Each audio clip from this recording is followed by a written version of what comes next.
Hello guys, कैसे हैं आप लोग। आज आपकी टॉपिक होगी सिंथेसिस। क्या होगी?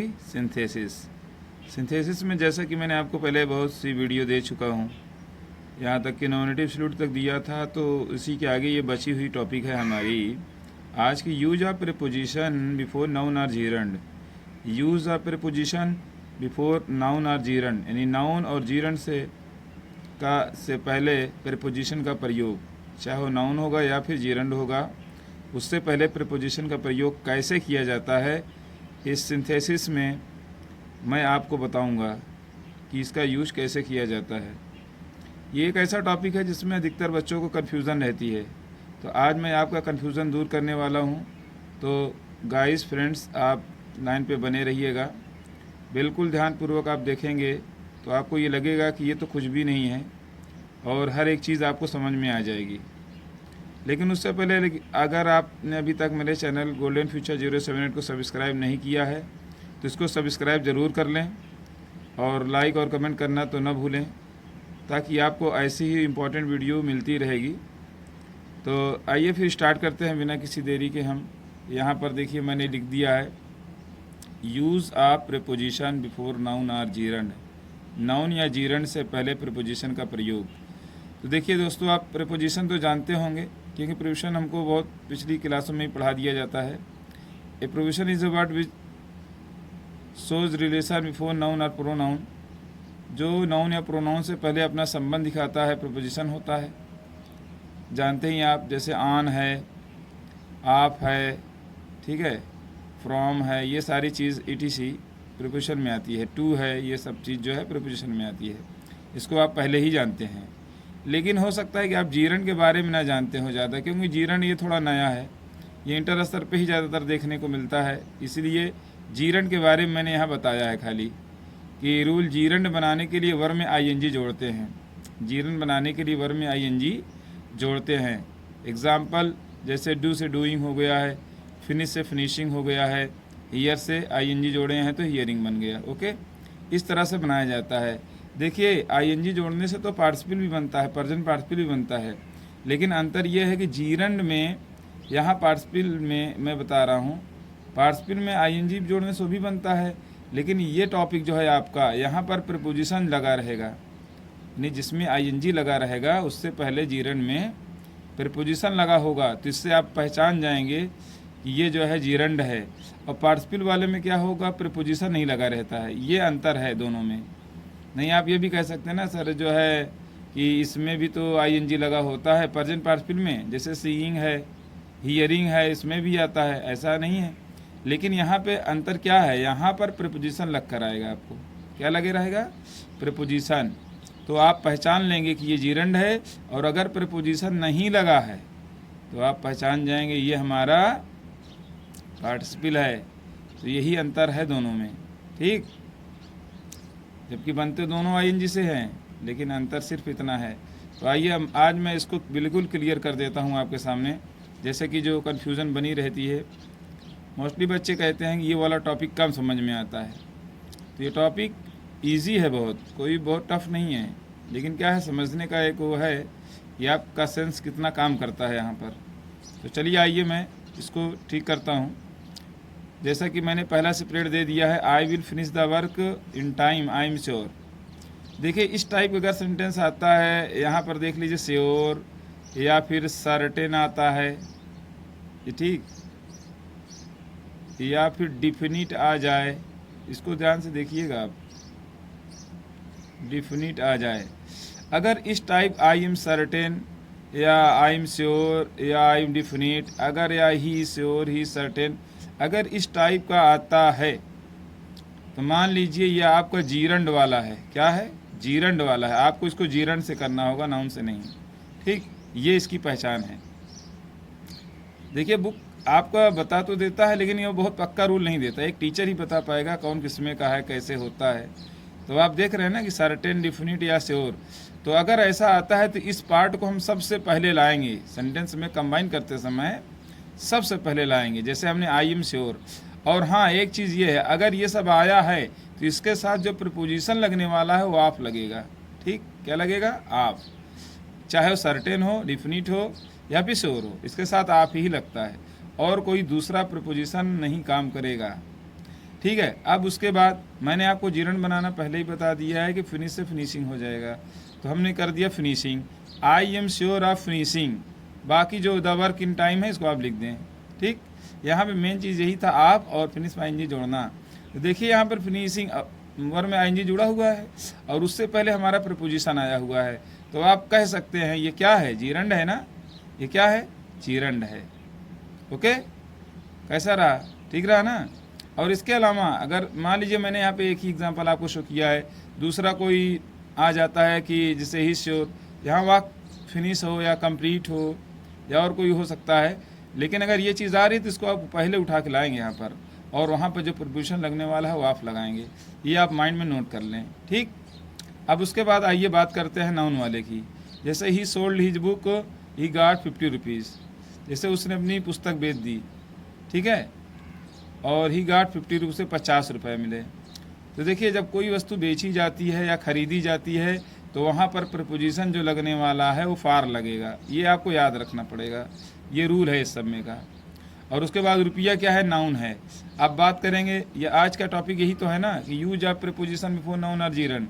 देखिए यहाँ पर जीरन से पहले हमने प्रपोजिशन लगा दिया है और यहाँ पर रुपया क्या है, नाउन है, नाउन से पहले हमने फार लगा दिया है। एक चीज़ आप ध्यान में रखें, कोई चीज़ खरीदी जाए बेची जाए वहाँ पर प्रपोजिशन जो है फार ही लगेगा, जबकि सेंस में इन निकलता है लेकिन ग्रामर बताता है कि फार लगेगा। क्या लगेगा, फार लगेगा। तो आप ये ध्यान में रखेंगे तो इसको बहुत आसानी से कर लेंगे, कोई बहुत बड़ी चीज़ नहीं है ये। अब उसके बाद आइए बात कर लेते हैं तीसरे सेपरेट की। तीसरा सेपरेट हमने आपको ये दिया है कि Sameer is ill he has high fever, Sameer बीमार है, उसे तेज बुखार है। कोई भी व्यक्ति जब अगर बीमारी से पीड़ित है, चाहे स्टमक हो, हाई फीवर हो, टूथेक हो, हेडेक हो, अदर कोई भी बीमारी यहाँ पे शो की जा रही है, तो ये मान के चलें कि अगर सिंपल में कहा जा रहा है तो ये जो है हमारा नाउन वाला ही होगा। तो हमने क्या किया, समीर इज़ इल और यहाँ पे विथ लगा दिया। जो प्रपोजिशन आने वाला है यहाँ पर विथ काम करेगा, हाई फीवर, क्योंकि हाई फीवर तेज़ बुखार ये भी एक नाउन है और नाउन से पहले हमने प्रपोजिशन लगा दिया है। ठीक है, तो ये आपका रूल काम कर रहा ना, use of preposition before a noun ना, बिफोर ए नाउन या फिर जीरन और करके दिया गया है ना यहाँ पर, अथवा मतलब चाहे नाउन हो, नाउन और या जीरंड हो, दो में से एक होना चाहिए, लेकिन दोनों से पहले जो है प्रपोजिशन लगा होना चाहिए, ये शर्त है। ठीक है, नाउन या जीरंड दो में से एक हो सकता है, मगर प्रपोजिशन जो है वो सभी के साथ आएगा, चाहे वो नाउन होगा तो भी आएगा, जीरंड होगा तो भी आएगा। आइए फिर हम बात करते हैं चौथे सेंटेंस की। चौथा सेंटेंस हमने सेपरेट दिया है, ये 3 वाक्य में है। किसमें है, 3 वाक्य में है। और मुश्किल से 3 वाक्यों को बनाने में थोड़ा परेशानी भी हो सकती है, लेकिन कोई बहुत बड़ी चीज़ नहीं है, इसको आप देखेंगे ध्यान से तो कुछ नहीं है। जैसे she has failed, she heard the news, she fainted. देखिए यहाँ पर ये लिखा गया है, ठीक है।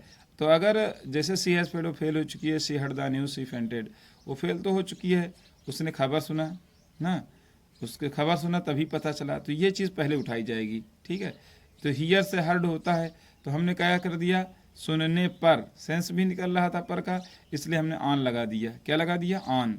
और हियर में भी बताया हूँ कि मतलब इस तरह का जो है आएगा तो वो जीरण ही बनेगा, वो नाउन में नहीं आता, अच्छा वो जीरण बनेगा।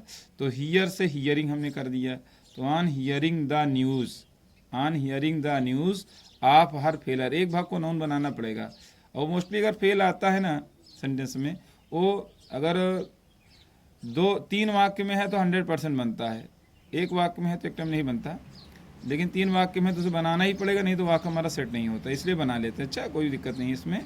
आप हर फेलर, हर हमने इसलिए कर दिया कि लड़की थी, इसे पजेजी हर लगा दिया, फेल का नाउन जो है फेलर हो गया।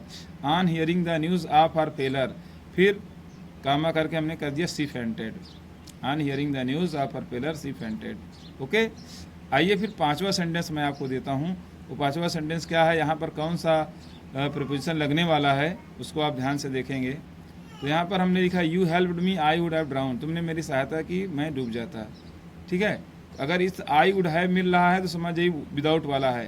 कौन वाला है, आई वुड हैव, कुछ कर सेंटेंस यहाँ कुछ भी आ सकता है, लेकिन आई वुड हैव या ही वुड हैव ऐसा कुछ आ रहा है ये देखिए टॉपिक है, ये सब पकड़ने का तरीका होता है। अच्छा, तो आप ये सब देखा करें। जब तक आप ये सब पे पकड़ नहीं बनाएंगे, रट के काम नहीं चल सकता, पहचान के काम चलाइए।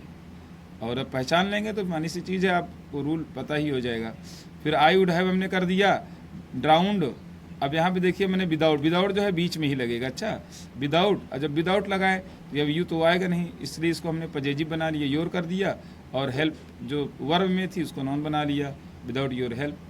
ठीक है, ये जो है हेल्प जो है नाउन बन गई है, ये वह यहाँ वर्ब का काम नहीं करेगी। ठीक है, क्योंकि हमको नाउन से पहले कोई प्रोविजन दिखाना है ना। तो ये हमारा हो गया विदाउट योर हेल्प। ठीक है, यानी बिना तुम्हारी सहायता के मैं डूब जाता, इसका अर्थ हिंदी यही होगा। अब उसके बाद 6 नंबर में दिया, he taught me English, he gave me a book also. उसने मुझे अंग्रेजी पढ़ाया, उसने मुझे पुस्तक भी दिया। देखिए जहाँ पर दोहरा लाभ होता है, क्या डबल बेनिफिट जहाँ पर होता है, वहाँ पर जो है बिसाइड्स का प्रयोग होता है। भाई उसने इंग्लिश भी पढ़ाया, उसने एक पुस्तक भी दिया, तो ये यहाँ पर बिसाइड का प्रयोग है। और बिसाइड जो है सबसे पहले आएगा वाक्य में। किसमें आएगा? वाक्य में पहले आएगा, और ये जीरण से पहले लगेगा। किससे पहले? जीरण से पहले लगेगा। तो ये हो जाएगा बिसाइड्स टीचिंग इंग्लिश। बिसाइड्स माने अतिरिक्त अलावा होता है। अच्छा, यानी हिंदी इंग्लिश पढ़ाने के अतिरिक्त, यानी इंग्लिश पढ़ाने के अलावा he gave me a book, उसने मुझे एक किताब दिया। ठीक, इंग्लिश पढ़ाने के अलावा या अतिरिक्त उसने मुझे एक किताब दिया। यहाँ पे देखिए इंग्लिश भी पढ़ा रहा है और किताब भी दे रहा है, तो दो काम वो कर रहा है ना, मतलब दोनों चीज़ का फ़ायदा दे रहा है। तो इसीलिए यहाँ पर बिसाइड का प्रयोग होगा। जहाँ पर दोहरा लाभ होगा वहाँ बिसाइड का प्रयोग होगा, और वाक्य में सबसे पहले वो रखा जाएगा, besides teaching English he gave me a book. ठीक है, इसको आप बिल्कुल ध्यान से देखेंगे। फिर उसके बाद आइए बात कर लेते हैं हम प्रीपोजिशनल फ्रेज की। प्रीपोजिशन फ्रेज ये बहुत ही इंपॉर्टेंट टॉपिक है, अधिकतर एग्जाम में ये पूछा जाने वाला सेंटेंस है जो मैंने आपको यहाँ पर दिया है। He worked hard, he failed, तो ये इन स्पाइट ऑफ का यूज होता है। देखिए यहाँ पर अपोजिट मतलब निकलेगा, उसने कठिन परिश्रम किया और फेल हो गया, क्योंकि कठिन परिश्रम करने वाला फेल नहीं होता, पास होता है। लेकिन यहाँ पर अपोजिट चीज़ बताएगा आपको। ठीक है, ना करने वाला मेहनत पास दिखाएगा और मेहनत करने वाले को फेल दिखाएगा। तो आप समझ जाइए ये इन स्पाइट ऑफ का है।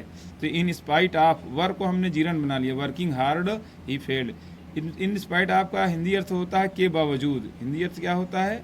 के बावजूद, यानी कठिन परिश्रम के बावजूद वह फेल हो गया, इस तरह का होता है। ठीक, 8वां सेंटेंस हमने ये दे दिया है कि जैसे कोई वस्तु खरीद रहे हैं, जैसे Ramesh bot A car, he got it for 1 lakh, वह इसे 1 लाख रुपए में मिली। किसमें मिली? 1 लाख रुपए में मिली। तो मैंने अभी बता दिया था, ऊपर भी बताया था, कोई चीज़ बेची जाए या फिर ख़रीदी जाए उसके लिए प्रीपोजिशन फॉर ही लगेगा। तो हमने इसको कंबाइंड में कर दिया है, Ramesh bot A car for 1 lakh. यहाँ फॉर लगा दिया, 1 लाख 1 रुपया है, नाउन से पहले फॉर लग गया। ये आज की हमारी सिंथेसिस कंप्लीट हो गई। उम्मीद करता हूँ कि आपको काफ़ी समझ में आई होगी, और इसे आप दोहराएं, रिवाइज करें, और भी अच्छे ढंग समझ में आ जाएगी। और फिर उसके बाद आप हमें कमेंट ज़रूर करें। ठीक, और अगर वीडियो को अभी तक आपने सब्सक्राइब नहीं किया है चैनल को, तो इसको सब्सक्राइब ज़रूर कर लें। ठीक है, और लाइक करना ना भूलें, जो आपके लिए भी काफ़ी बेनिफिट हो सकती है। और जिस चैनल के बारे में आप देख रहे हैं उसका भी सपोर्ट होगा, इसलिए आप इसे बहुत ही, और नेक्स्ट वीडियो आपकी फिर उसके बाद दी जाएगी, इसके बाद की नेक्स्ट वीडियो आपको दी जाएगी। Thanks very much, good day to you. Okay.